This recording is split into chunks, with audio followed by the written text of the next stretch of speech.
et sœurs, bonjour. Je vous souhaite une cordiale bienvenue. Nous allons aller dans le livre de Proverbes, au chapitre 23 et le verset 26. La parole de Dieu nous dit: « Mon fils, donne-moi ton cœur, et que tes yeux se plaisent dans mes voies. » Lorsqu'il est dit « mon fils », il faut comprendre que c'est à l'être humain que le Seigneur s'adresse. « Mon fils, ma fille, donne-moi ton cœur, et que tes yeux se plaisent dans mes voies. » Pourquoi le Seigneur nous demande notre cœur, pensez-vous? Oui, en quelque sorte, c'est pour le transformer. Mais est-ce que c'est la meilleure des choses que nous possédons qu'il nous demande?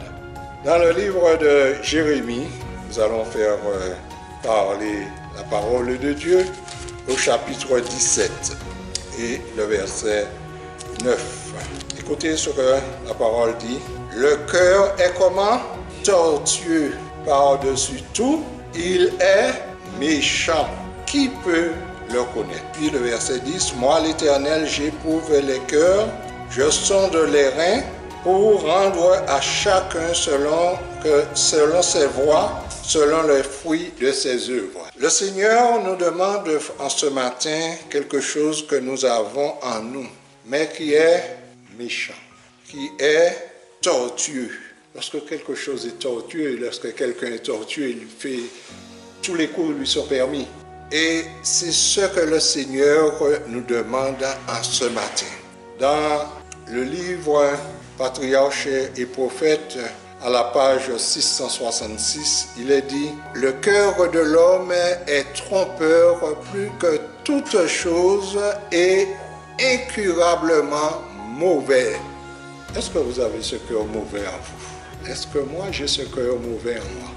Nous sommes bien sages là, n'est-ce pas? Nous paraissons bien sages. Mais le Seigneur connaît les cœurs. Et lorsqu'il nous dit « Mon fils, ma fille, donne-moi ton cœur », il sait ce qui est en nous. Il sait pourquoi il nous le demande. Dans le livre de Matthieu au chapitre 12 et le verset 34, il est dit « Race de vipères, comment pourriez-vous dire de bonnes choses, méchants comme vous l'êtes, car c'est de l'abondance du cœur que la bouche parle. » Ici, c'est Jésus qui parlait aux pharisiens, les prêtres. Ils connaissaient leur cœur et cependant, extérieurement, ils paraissaient des hommes honnêtes, n'est-ce pas? Des hommes dans leur bon sens.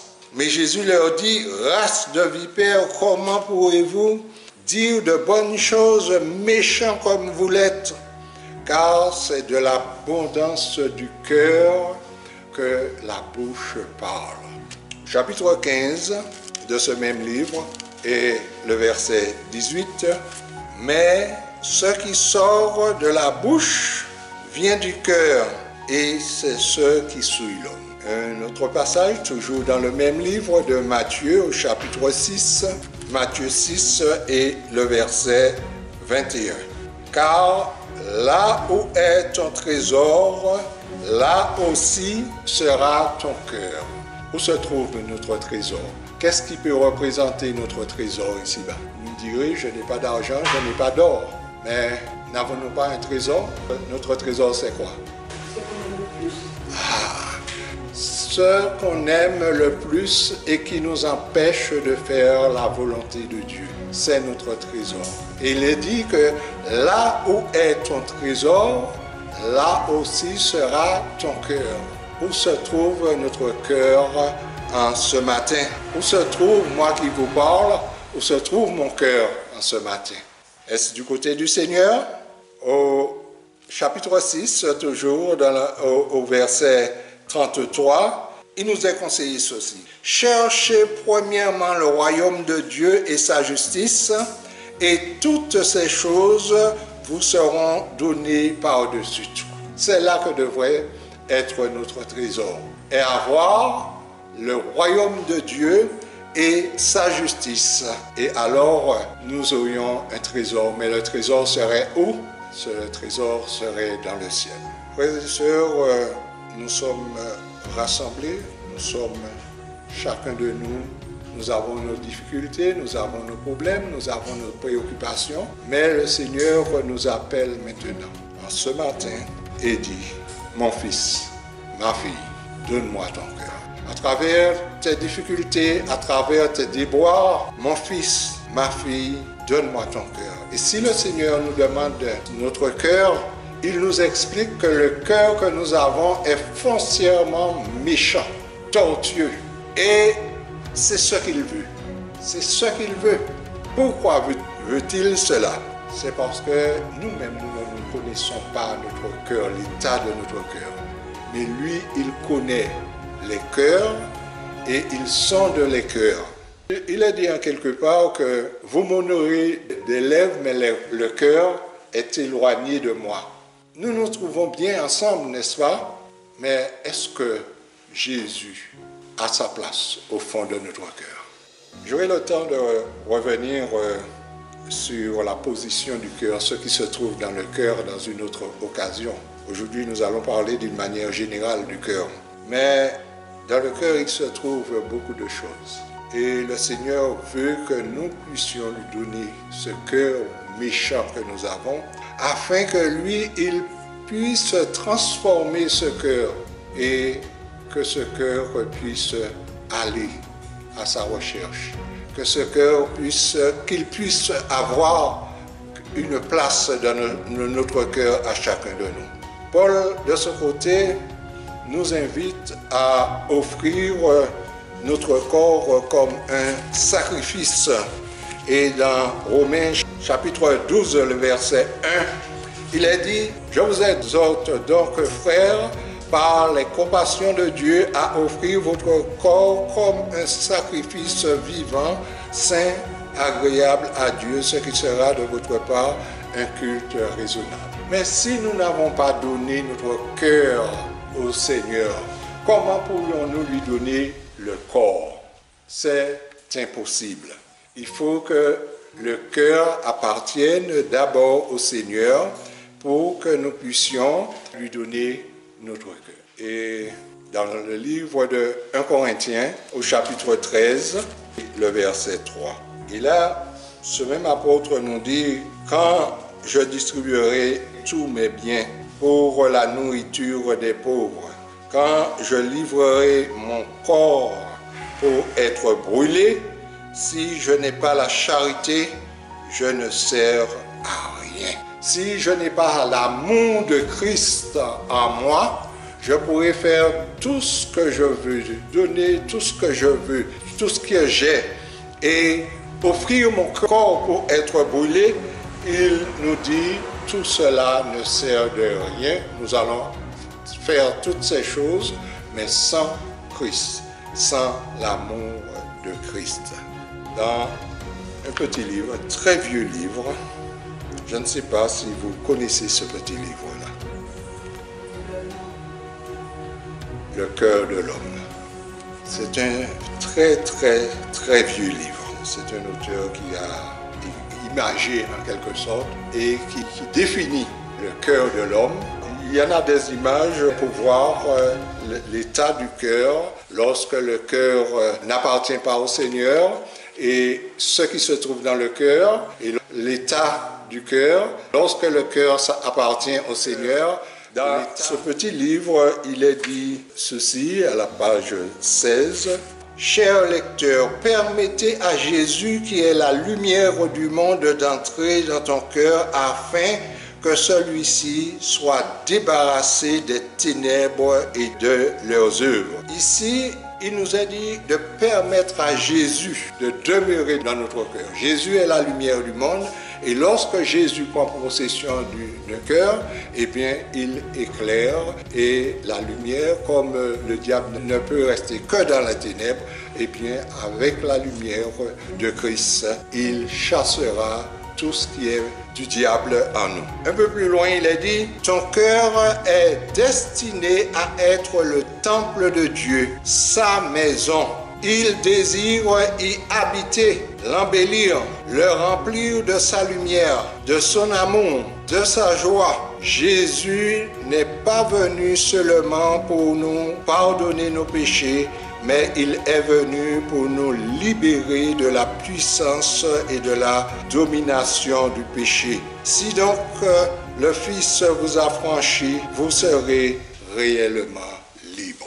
Le Christ n'est pas venu seulement pour nous affranchir du péché, mais pour pouvoir habiter notre cœur, pour pouvoir l'embellir, pour pouvoir l'illuminer. Le Seigneur nous demande de nous examiner. Peut-être que nous disons souvent « j'ai un bon cœur » ou nous pointons un autre du doigt disant « elle a un bon cœur, il a un bon cœur ». Mais qui connaît le cœur vraiment? Seul le Seigneur sait quels sont les cœurs qui lui appartiennent, qui est en harmonie avec lui. Le Seigneur nous demande de nous examiner dans le livre de 2 Corinthiens, au chapitre 13, le verset 5. Examinez-vous vous-même pour savoir si vous êtes dans la foi.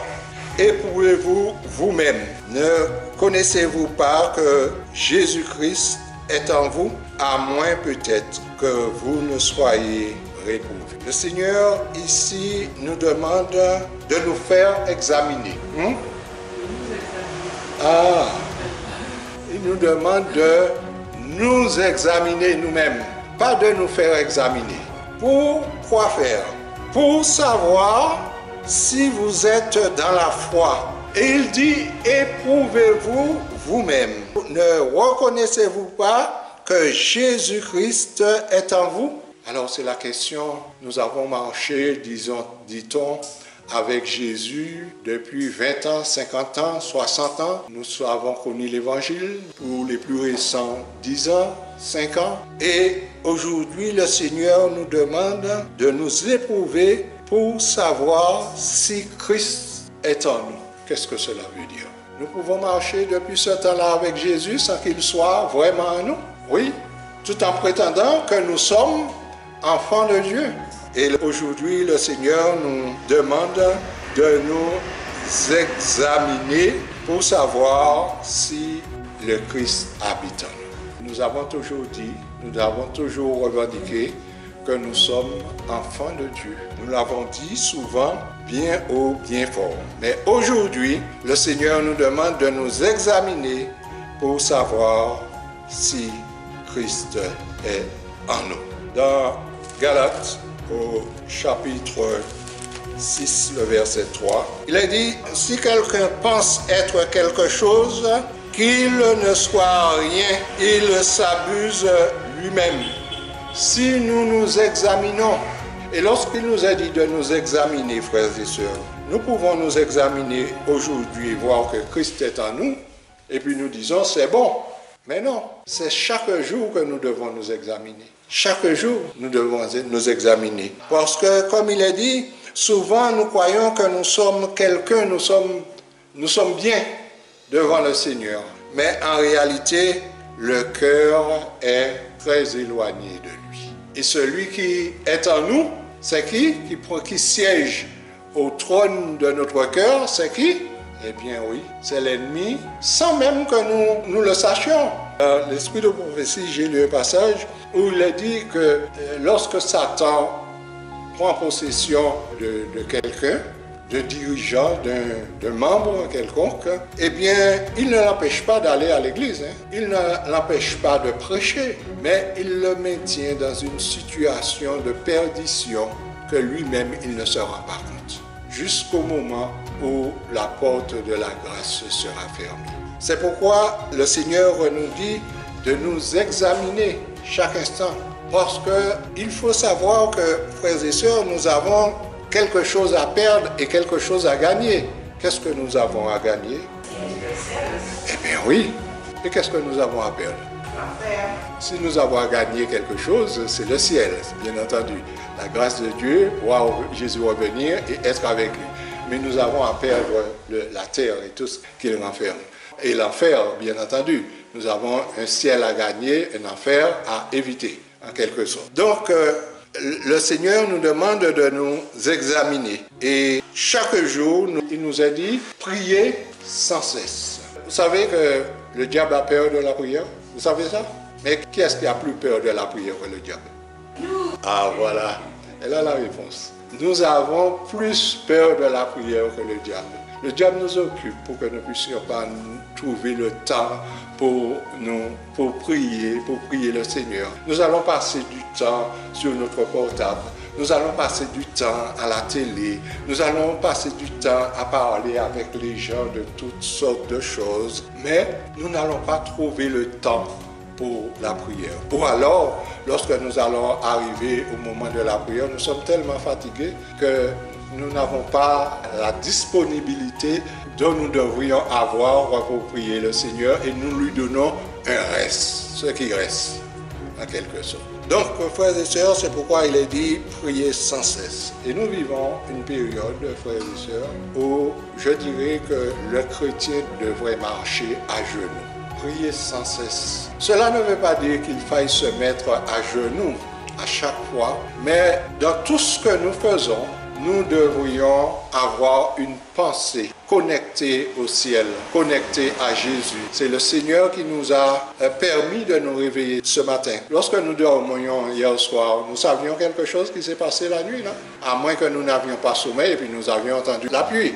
Mais dans notre corps, nous savons ce qui se passe. Le Seigneur était en train de réparer tout ce qui ne va pas. Il nous a permis de nous réveiller ce matin. Nous sommes réveillés, nous lui disons merci. Mais nous ne savons pas combien il nous a protégés non plus durant cette nuit. Et nous sommes là. Combien qui ne sont pas là ce matin, qui se sont couchés et qui ne sont pas là.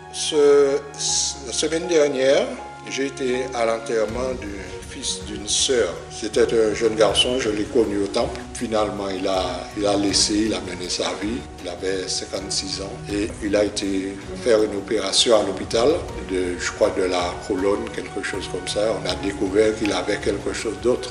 Au cours de la semaine, il est parti. On a fait la cérémonie de l'enterrement. Il y a une sœur à ce garçon qui est très dévouée. Elle est dans l'église. Et le lendemain de l'enterrement, son mari était à l'enterrement, jeune homme de 52 ans, une crise cardiaque le matin. À 7 heures, il a fini avec ça. Alors dans la famille, il y a le frère et il y a le beau-fils, beau-frère, le mari qui est parti.